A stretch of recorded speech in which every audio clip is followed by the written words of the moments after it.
Welcome to Total Agent Access, where we interview the most inspiring real estate agents in the world to share with you the best advice from our brightest minds. With your host, me, Colin Bredner.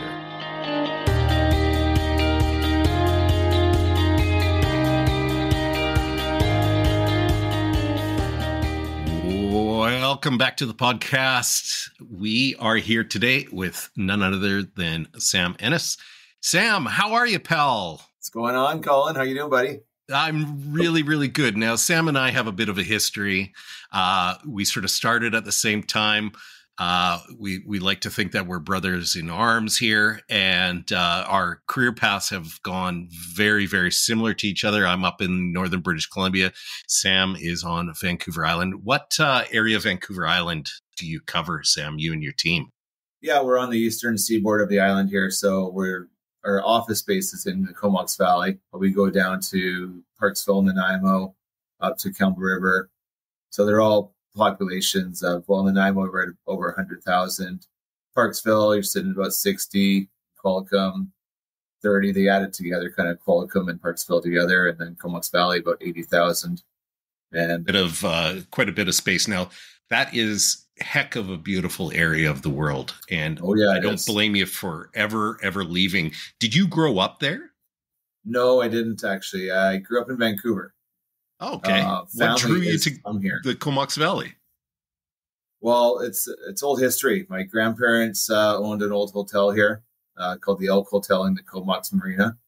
My dad grew up here with my mom as teenagers. They fell in love here, raised my two older siblings, and then they moved to Vancouver and had me there. And then one after another, my oldest sister moved back here, and then my mom moved back, and then my other sister moved back, and then my dad moved back, and they came back together with different spouses, obviously. And I was never wanting to move here. It was, I was like, oh, that's a crazy small town. I'm a city slicker. I live downtown Vancouver, Cole Harbor, overlooking the Lionsgate Bridge, beautiful condo, and, bachelor life, right? And I went to Starbucks to meet a lady in a network marketing company, and she's now my wife. It's funny how those things work out, right? Yeah. I was never expecting it. And so my family was begging me for a couple of years to get up here, and there's no hope that I was ever going to get up here, and love drove my way up. Yeah, I hear you. Now, was Justina, your wife, was she from that area? No, she's from Edmonton. So, okay. She moved over here. I think she was like 13 years old or something like that, and moved to Tofino, which is in the west coast of Vancouver Island, and helping her sister run a business. An Airbnb over there and taking care of her nephews. And then her mom moved over here from Edmonton, and she came over here to finish up high school. Amazing. Yeah. And now how many years later and how many kids later? Well, 20 years later, we've been together now. 20 years I've moved here, and so 20 and a bit, just over that, and 3 kids. Amazing. I moved into a ready-made family, so she already had 2 children. Right. So I came in from a bachelor to a ready-made family of a 1.5-year-old girl and a 4-year-old boy. Terrific. And the bachelor life ended for you. What do you guys like to do as a family in your area? Well, as a family now, we're growing older as a family. So our oldest one's 23. So he's out of the house, bought his own place. He's in concrete, but we try to get together as much as we can. Maybe it's even just once a month. Unfortunately, I'd like to be doing it more often, but life gets in the way, and the kids are busy. Our middle child, our daughter there, she's now 21, and she's got 3 jobs. So, to get us all together, it's next to impossible. But my youngest guy here, he's 15. We hit the gym together pretty much 5 days a week. He's pretty jacked 15-year-old kids. That's great, though, that he gets to learn that from you, and you guys get that time together, though. Yeah. Well, it was mental health, right? It was not for me, but for him, where he was in school, and I caught him on, just gaming all the time, sitting in his room, not socializing, not getting out there. And we built a gym in our house quite a high end gym. And I was the only one ever using it. Justina was using it for the cardio side, and I got him in there, tried to start doing some TRX. And before you know it, he got hooked onto it. Now he's got weight belts as heavy as I am, which is not the greatest thing because he's still young and his joints are still fragile, but he's very dedicated. And now his life goals are to be a bodybuilder, personal trainer. Amazing. That's great. So before real estate, what did you do? Well, pretty much always had real estate in my blood. My dad was in construction. We had a restoration company in Vancouver. So that 1990s leaky condo pandemic that we had there in Kitsilano and all of the west side of downtown Vancouver, we pretty much tarped up all those buildings. And I was 14 at that time and been hammering out nails out of boards and buildings from 14 till about 20. I got into the hotel industry and worked at the Fairmont Hotels for 3 years in downtown Vancouver. And still stuck around with the construction with my father. So I did the 2 jobs there. And then, about 22, I packed up and went to Australia for a year. Came back, got back into the hotel industry, met my wife, moved up here, and from Fairmont to Forming. I was a little bit of a hotel snob at that time. So yeah, the Fairmont has a way of doing that to you. We have a hard time staying at anything that's not a Fairmont now. Exactly. Yeah. So it's it was so the hotel industry wasn't really something I wanted to get into up here. But my wife and I did meet through network marketing. So we hammered that out together as a team in sales and marketing and health and wellness. And went through a couple of businesses doing that. So our niche was in sales and marketing together. But while doing that, I had to work in a restaurant just to get the bills paid and that kind of thing.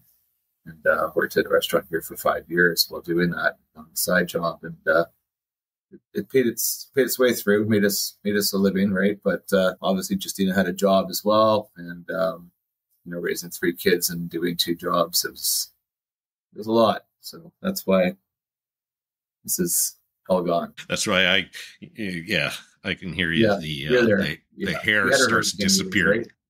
Years, right? Mom calls it the hurricane years. I've heard the term before that, we just give her as much as we can. We work way too hard and inefficiently and stress ourselves out. We gain our weight, we lose our hair. And I know all too well. Yeah, exactly. Yeah, absolutely. Now, let's double back onto the Fairmont. What do you think that you learned at the Fairmont, because their service is so high, that has helped you in the real estate business? Well, really being very personal and professional, really, at the end of the day. I can't really put it in relations, but being in front of people, because I was in every industry in the hotel there. Not every, but I went through quite a few of them. And my main goal was to be a hotel manager with Fairmont and travel the world. That was my end goal with them, right? And they had a great in-house transfer program, right? So if you wanted to go to Bermuda, work down there for a summer, you could, or whatever. So my goals were to cover every aspect of the hotel. And the last ones were really just banquets and front desk was the last 2 that I had to finish off. But I was mostly in the in-room dining and restaurant side of things. And then also a pool boy. Which was now I can see why Justina scooped you up. My Hotmail address was pool boy. Nice. Back in the day. But it was anyways, I back in the bachelor days, right? Back in the day, yeah. That email account's dead. Just saying. But now, we end of the day, I was dealing with a lot of high end people, lots of big money coming through there. We were downtown Vancouver, where a lot of the businessmen would come in for their lunches and stuff like that. And I think Glenn Sanford would come in once in a while as well, because he just worked around the block. So I'm sure he was one of those guys that I was serving.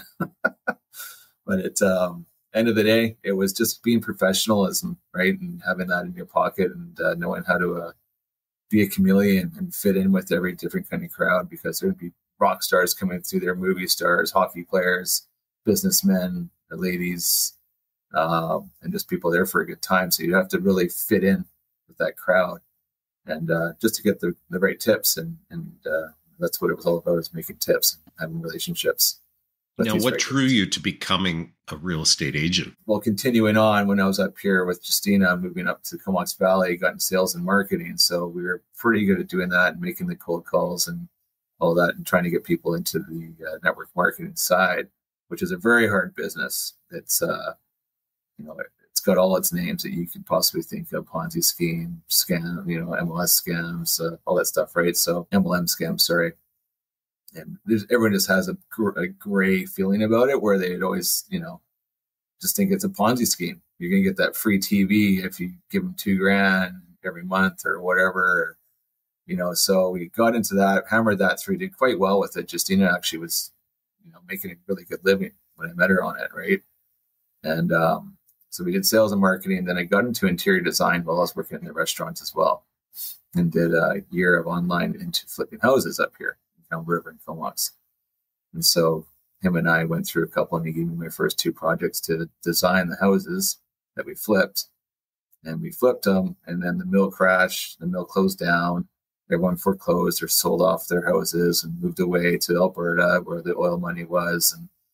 And so those were in the transitions of us in the middle of flipping these houses. And then before you know it, everyone on the block had a for sale sign. And we lost money, let's just put it that way. Yeah, I was going to say it would have been a very difficult time to flip when the market is descending, right?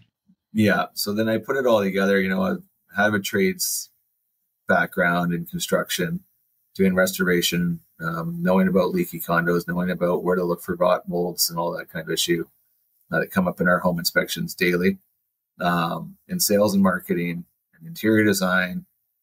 But, we had our 3rd kid coming, and I was like, we got to make, excuse my language, make shit happen. And that it was supported me and said, get to it, get into the real estate side of things, and let's start selling houses. Well, so it honestly seems like it's the culmination of everything that you have done before, all, of course, coming together. Exactly. And the natural process, right? You had all the skills already. You just needed to go and do it. Yeah.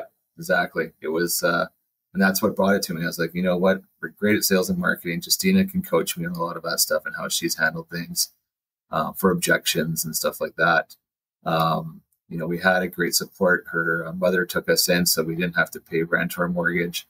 So we stayed in there for a year and a half. It was not easy, living with the in-laws, and for a year and a half in a small 3-bedroom rancher with 3 kids. And Justina and I were jammed in a 10-by-10 room, and we had to make it happen, man. And it was do or die kind of situation for us at that point, right? Because having the 3 kids, it was, I just didn't want my children to go through what I went through as a child, where I couldn't get everything I wanted. There was a lot of no's. You can't do that.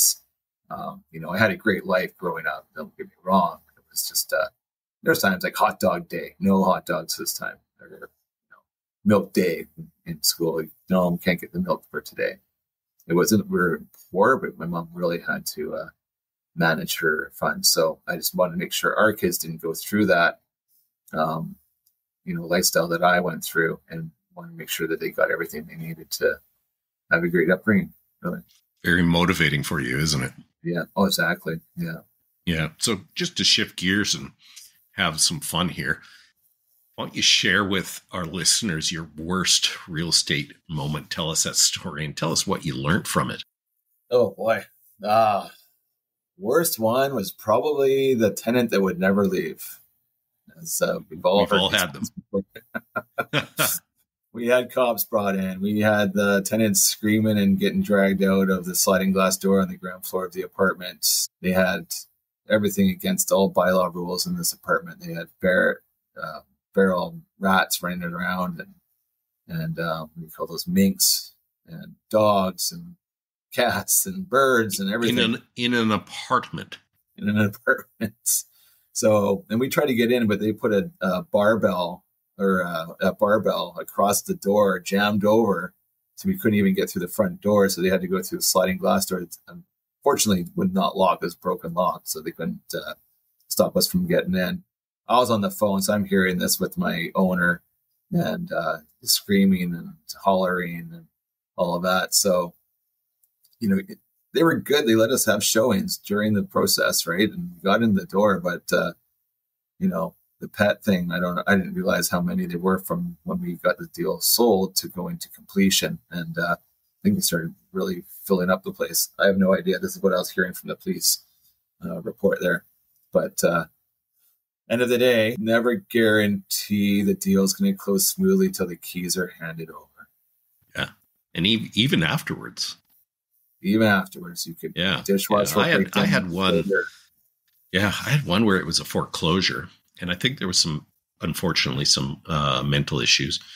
But a young guy with his pit bull, and it was a big pit bull, being foreclosed on, and he basically never let the pit bull out of the house. So you can probably figure out, I'm being nice to everybody, what the inside of the house was like. And it was him living in there with this big pit bull, and try to get showings when people open up a door and there's big pit bull standing on the other side. There's been other situations. There's always, like, I was just telling Justina the other day there that I was like, man, you know what? I'm not sleeping these last 3 nights. I'm like, I've got some weight dumped on me this week. And it wasn't anything bad that I did or anything like that. It's the things that came to me for counseling.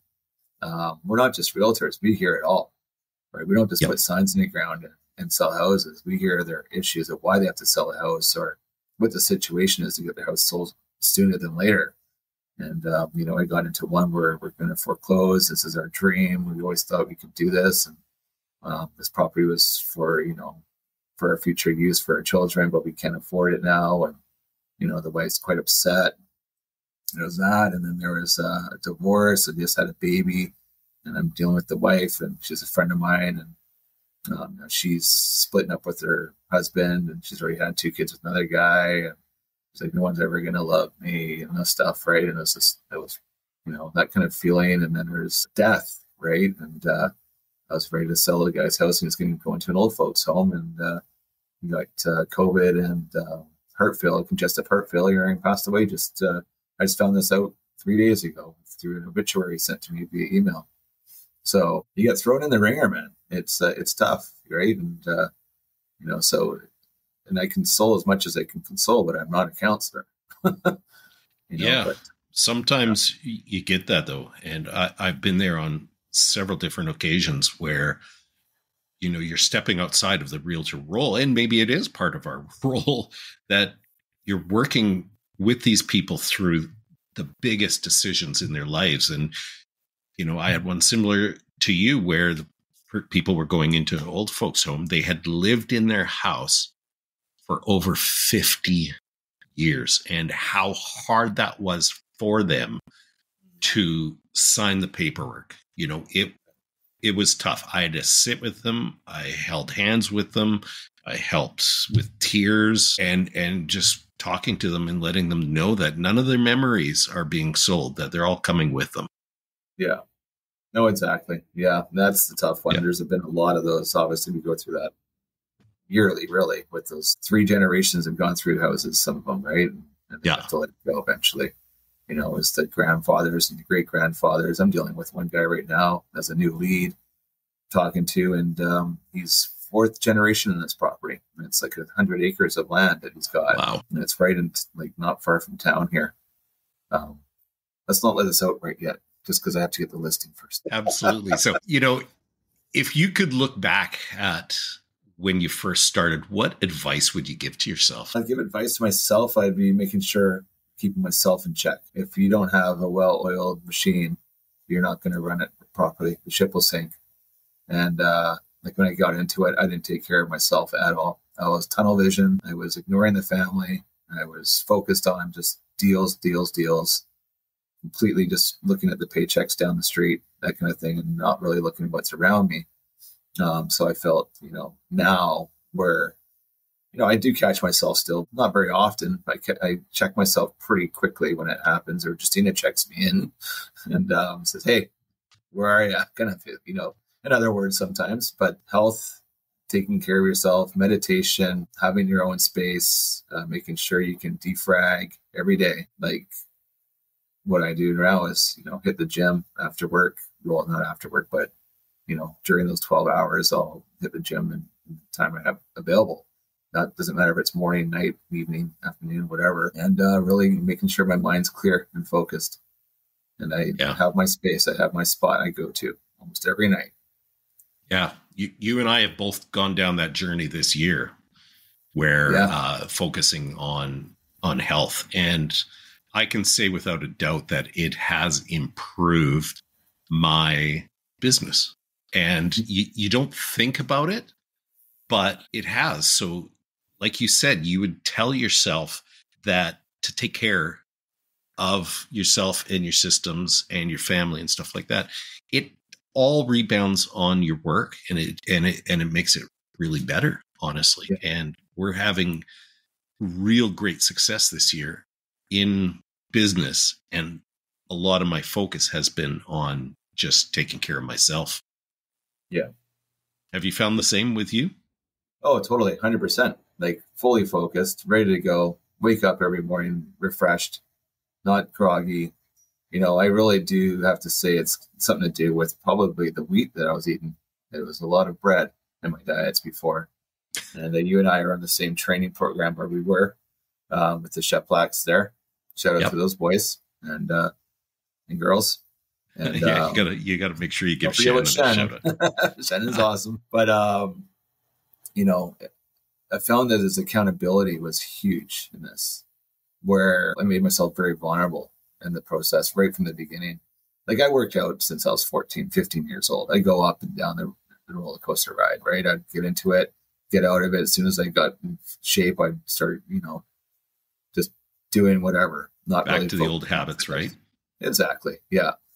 And, after about a year with my son in the gym, we were hitting out pretty hard, but I was getting big. I was turning into like the Swedish meatball guy where I can barely, keep my arms to the sides of my body. Like I was like throwing propane tanks over my head kind of stuff, right? It's just, I was a tough man, and I just got bigger and bigger, and, I could barely put my shoes on, right? It was just like, I was so big everywhere that it was strength. I had it, but it was not really there. And then going through the proper diet and nutrition and supplements that I was putting into my body since last August has been a complete game changer. So as soon as I put that in, I put myself vulnerable and said, this is what I'm doing. Follow my vision and follow my story. I need you guys for support. I put a 2-minute video out there on Instagram and Facebook and called out the Chef Blacks on it. And for you got about 2,000 people watching you, right? So, and then I did another selfie in the bathroom of like my first month of transition, and the changes and the comments I was getting off of it was amazing. And then seeing John Chef Black in Vegas in the conference, and he's calling me out on the diet and everything, and called me out on Facebook, and his, he posts every week or whatever, or every day actually, John, but called me out on it. I was like, okay, now I've got like 10,000 people watching me. And so it's like, I can't fail now. There's no going back. Right. And, just making that goal happen. Right. And it's been a game changer for me. Our whole family's now in the gym. We're all working out. Like my oldest boy and I work out in one gym together. It's an adult gym. And then my youngest, we go to the rec center because he's not 19 yet. So how do you think that has directly affected your real estate business? Just having a clear mind, man, and energy, and not dragging and having full focus on what's around me. Having, being that leader, you have to have that leadership role. You have to be there. You have to be on top of everything that's going on in your team. There's lots of eyes we have in this office right now. We've got a team of 7 agents and an admin, and it's so that's the control. It's not even controlling it. It's just making sure that they're getting what they need. And you got to be there, and you got to be present for it. If you're not, you're just dragging around and saying, yeah, I'll get back to you tomorrow. They're going to be like, well, what kind of leader do we have here where it's not even getting back to me? So like having the energy, the focus, the drive, and to help everyone succeed, you need to be there. You need to be a well-oiled machine to be making that happen. Now, right? Can you open up your toolbox and share with our listeners what are your marketing secrets? What has worked for you when you first started, and what is working for you right now? When I first started, This is going back almost 15 years now. So there wasn't a Come lot on, of online we're not that tools. old. Yeah. Can't be 15 already. 14. Sorry, my wife always bugs me about this. I just hit 18. Did you hit 18? But were we in the Remax orientation together? Yeah, we sure were. I had been in it. I've been selling real estate for 3 years previous when I joined Remax. Oh, okay. Gotcha. Yeah. So at the beginning there was open houses was like the thing to do to get your client drive, right? Door knocking, but I didn't do that. I was too nervous about the shutdowns and the get losts and the objections, right? So I never did the door knocking part, but door knocking and being part of the community and being out there and volunteering your time. I think that's huge, especially in a smaller town where half my business came from that. I was involved with the Young Professionals group here. I was a sponsor to the SPCA at the beginning, just finished up with the Hospice Society. I was part of the Comox Valley Hospice, board of directors with them. Always been involved. There's multiple. The Rotary group was in there for 4 years as well. So it's always been an involvement with the community and giving back and volunteering time. I don't do it just to get business. I've been doing it because actually it's a feel good and I like to be part of it and to help things grow what's around you and surrounding you, making sure your community thrives to what they do. So there's that. The team members in our team here that are from out of here, they're not from here, and they're getting involved with like city volunteering. Doesn't matter what it is, being a flag girl for the parades or whatever, right? Just putting their time in. And, that's really the quickest way to get your business going is just through volunteering and being a good steward of your community. Yeah, exactly. So I never stopped volunteering and never stopped giving back. Like we give a lot back to the community. Like you said, it's really that feel good stuff. Mm-hmm. After a while, you get into it maybe with intentions that, you're going to do this to get your business up and running. But after I think you really get into volunteering, it just becomes a real bright spot, like in your day or your week or your month or however often you do it. And having that direct involvement in your community and, being one of the keepers of your community, I think it's really, really powerful. And it certainly over time will keep driving you and you'll really get into it and like it, especially as you have success in business as well. And maybe you transition like yourself and myself to a team leader role where you can have a little bit more impact. You can have a little bit more time that you can spend inside your community making a difference. It's really, really powerful, very, very life-changing. Yeah, like we just did one for Easter where I dressed up like the Easter Bunny and we had an ice cream truck. That's one of the girls in our team's ice cream truck. She does this in the summer in our park here. They have a park for the summer and scooping ice cream. So we used it, toured around the old folks' homes and went there because they don't get they get ice cream like once a month or something. I was hearing, I was like, oh my gosh. So we went there with all the bubble gum flavors and the crunchy caramels and all the stuff they'd never get there unless you get like the whipped vanilla stuff, right? And it was a hit. And we weren't going there to expect to get any listings out of it or anything like that. Obviously, it's an old folks home. They're there. They're not out there investing properties. They're there for the rest of their lives, pretty much, right? So, and it was a feel good. I'll tell you, man. Like there some of these ladies were like they haven't seen an Easter bunny ever in their lives. It was crazy. I walked into the one old folks home and it was they were lined up in the lobby, just like a pile of like there's probably 30 people in wheelchairs sitting there waiting for me to get there. I had no idea. I thought I was just going there to give some ice cream out to like the nurses and staff, but it was actually the whole lodge came out to see us. And I was like, oh, okay. So we had a lineup of like 50 people, I think, that came through. That's incredible. Oh, it was awesome. And that's such a feel. How come I haven't seen any pictures of you dressed up as an Easter bunny? I'm feeling like I'm getting ripped off here. It's out there, man. It's been on Instagram and everything. But oh, man. Yeah, it's out there. Everybody that's listening to this podcast right now, rush to Sam's Instagram and have a look at him dressed up as a bunny. That's that's comic relief right there. You name it. I was doing all the dance moves in there. So we talked a little bit about, having the tunnel vision and not taking care of ourselves. And we touched on it a little bit, but, for a lot of us, that success, it doesn't come easy. And we as real estate agents have, we sacrifice our time for success. How do you work it? How do you keep that balance within yourself and within your family? And what advice could you share for somebody that's maybe struggling in that department where they got that tunnel vision? How do you get out of that? You gotta schedule your time. You gotta have a schedule. Like, I guess about 4 years ago, since I joined EXP here, my sponsor, Jason, got us into scheduling our times, right? And talking to your sphere, talking to, your data and your Facebook leads, going on a date night with your wife, all this kind of stuff gets scheduled. Hugely important. Else it will not happen. If you don't make it happen, if it's not written down, it's not going to happen.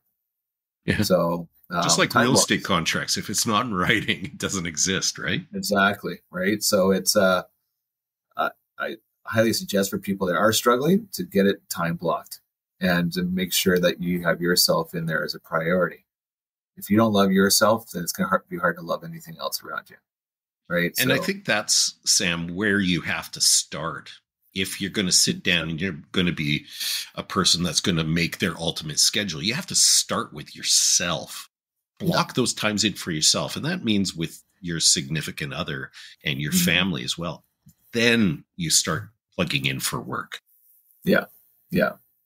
So like I have my schedule down just in the mornings right now. It's read a book. Well, it's more podcasting for me than anything. I read, but I don't read a lot. I'm more of a podcaster, and my wife's into audiobooks and that kind of thing. But doing that and then reaching out to your social media for about half an hour, just commenting, getting involved with a little bit of social media, wipe it out, be done with it for the day. Don't be scrolling throughout the day, or else it's going to take hours away from you. Yeah, it's super important to set a timer if you're going to go and do some, the 30-minute dive into your social media and commenting on that stuff, because that is a freaking rabbit hole. Oh, it is. It is. And I catch myself quite often like going overtime, right? But it's an addiction, and it's hard for anyone to really put that phone down and not look at it. And I'm one of those. But in the other hand, it's also a very, very good way to connect with people that and in your community and stuff like that for 30 minutes commenting positively on their posts and stuff like that. And it's a really good way to get in engagement with people. I agree. Totally. Yeah, 100%, because that's how they engage back to you. Yep. Everyone's addicted. Yep. Just set that timer, and when the 30 minutes goes up, you shut your phone or your computer screen off and get off there and get to work. Exactly. Start prospecting other ways. Yeah. What's the one thing? Sorry, go ahead. I cut you off there. No, I just do that. Then it's you make sure you get my nutritious smoothie in the morning. I still have here. I haven't had a chance to drink it yet. What's in your smoothie, Sam? Power packed of berries, peanut butter, spinach, probiotics, prebiotics, ashwagandha, spirulina, the omega oils, flaxseed oil. Also, you got their almond milk is our milk I use, and then the protein powder, 2 scoops at 60 grams of protein. Amazing. Good for you. Yeah. Protein and that'll set you up. Yeah, that's good for the morning cleanse, and then off to a hearty chicken breast and 100 grams of rice for lunch.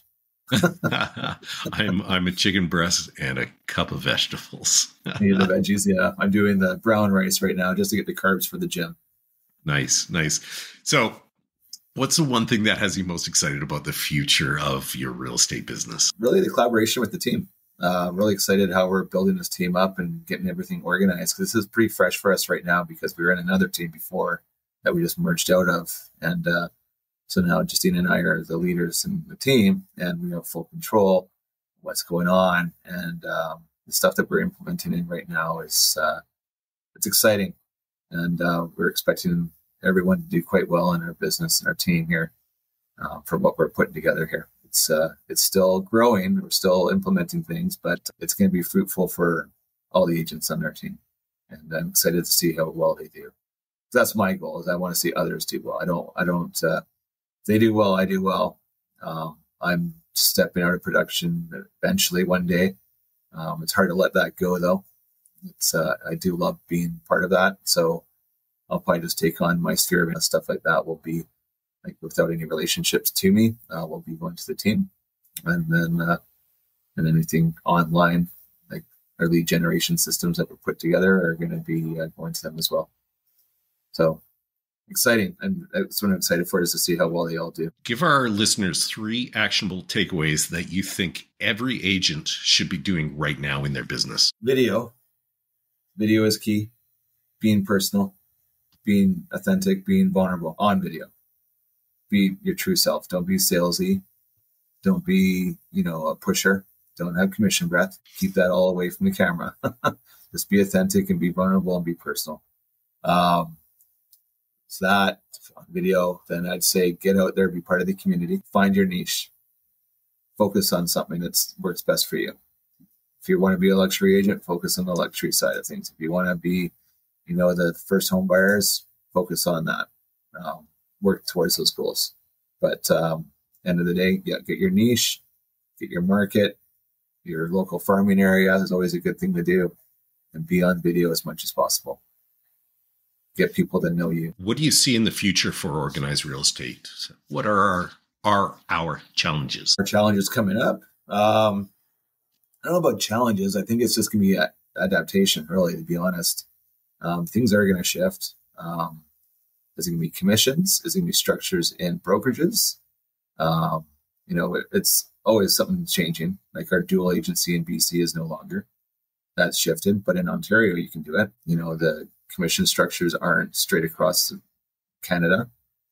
They're different in every province. They're very similar, but I feel like the Canadian government will probably put it straight across the board eventually, and all rules and regulations will probably follow suit. No dual agency across Canada. I think it might just be a thing. Is it going to be a challenge? No, I don't think so. Commission structures may change where what's going on in the States right now, I think is a good thing in a way. Because some people look at it as a challenge. It's going to be, something that's not going to go over very well up in Canada. But I feel like a lot of agents, where they come to write an offer on a property, they just send an offer on the table, send you a little love letter on an email, but not even let you know they're writing an offer. I've had numerous times where that's just, hey, you got an offer sent to you. I'm like, okay, all right, well, I'll take a look at it. Thank you. Like, tell me about your buyer. Where I feel now as a buyer's agent, they're going to be more engaged with the seller and what they're offering. First off is what they're paying, because that may not be something that's going to be advertised. So it brings a relationship before the offer is presented, and that buyer's agent's going to be working a little bit harder on getting to know what the seller's doing, where they're going, and what their motivations are, and figuring out what works best for both parties before the offer's even written.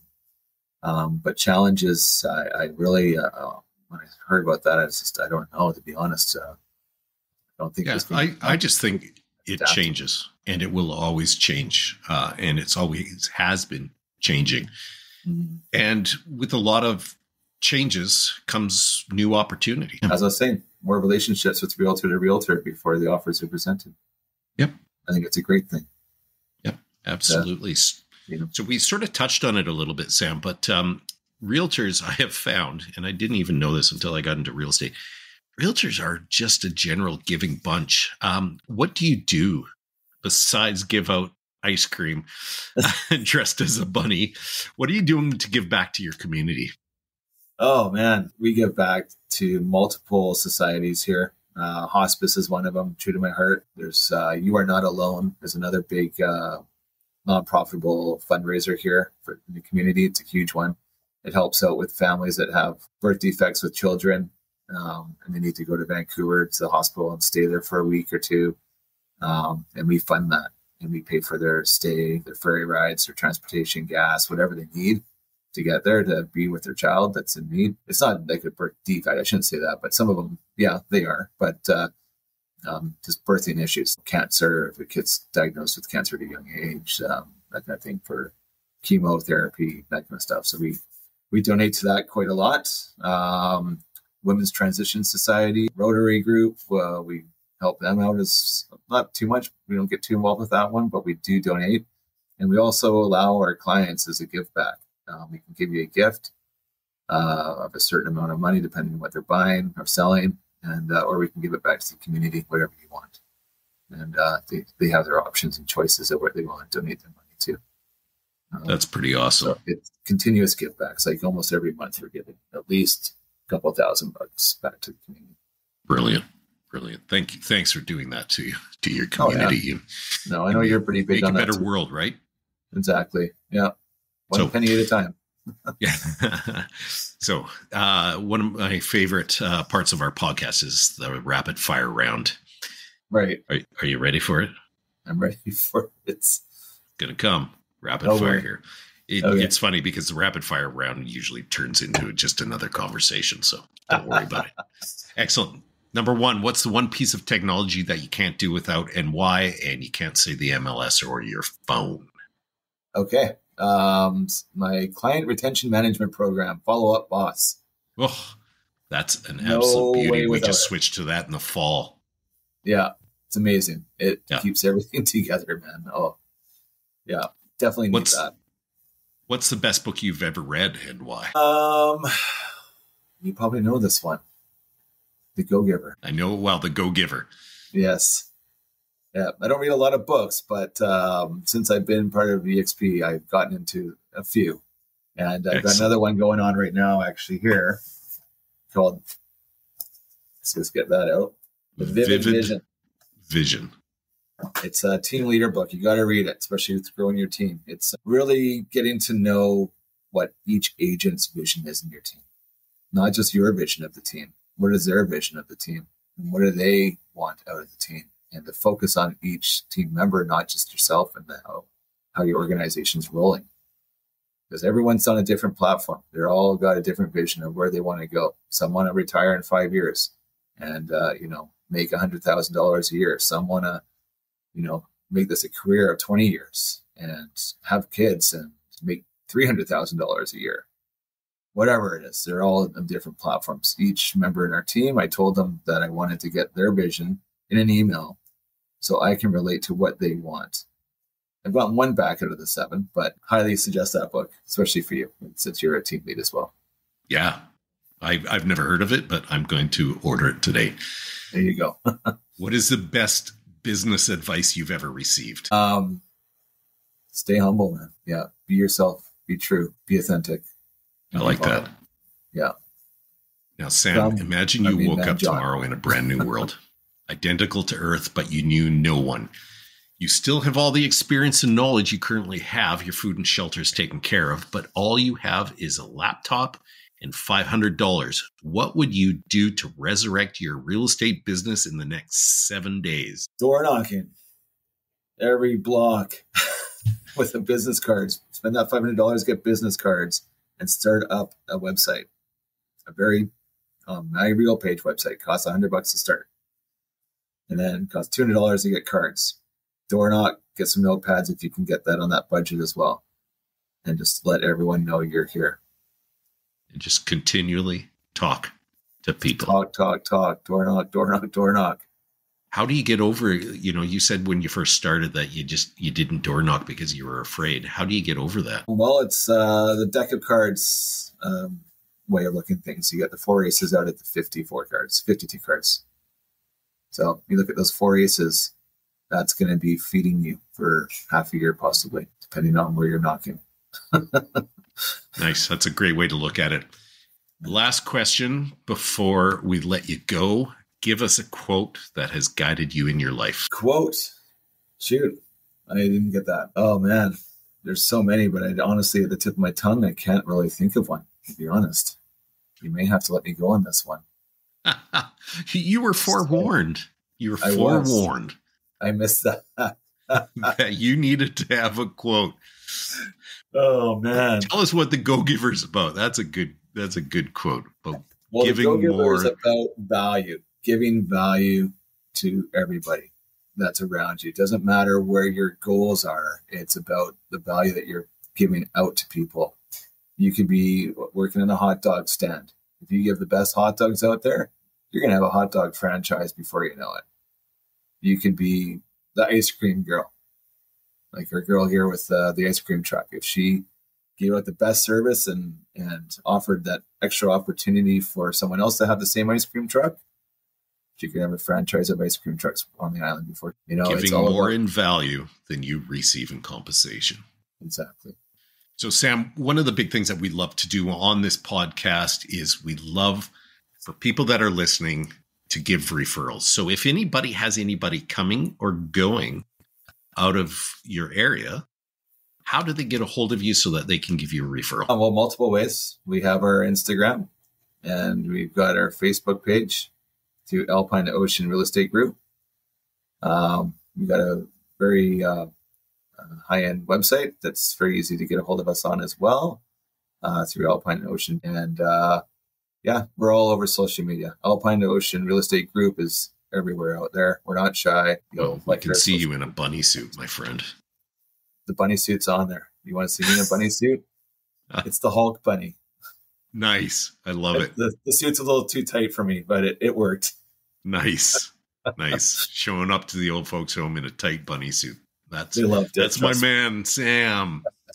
Anyways, I will have all of those links in the show notes for this podcast. So anybody can just go to the show notes, click on there. If you got somebody in the Comox Valley, Sam and his team would love to take care of them.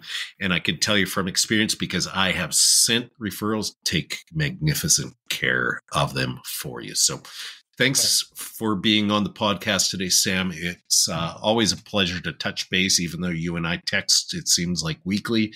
It's always nice to get a little FaceTime and see your skinny face. Yeah. We need the fit check, man. We need the fit check. Fit check. Absolutely. Absolutely. All right, my friend. You take care of yourself. Colin. Give your wife a hug for me. I will. All the best.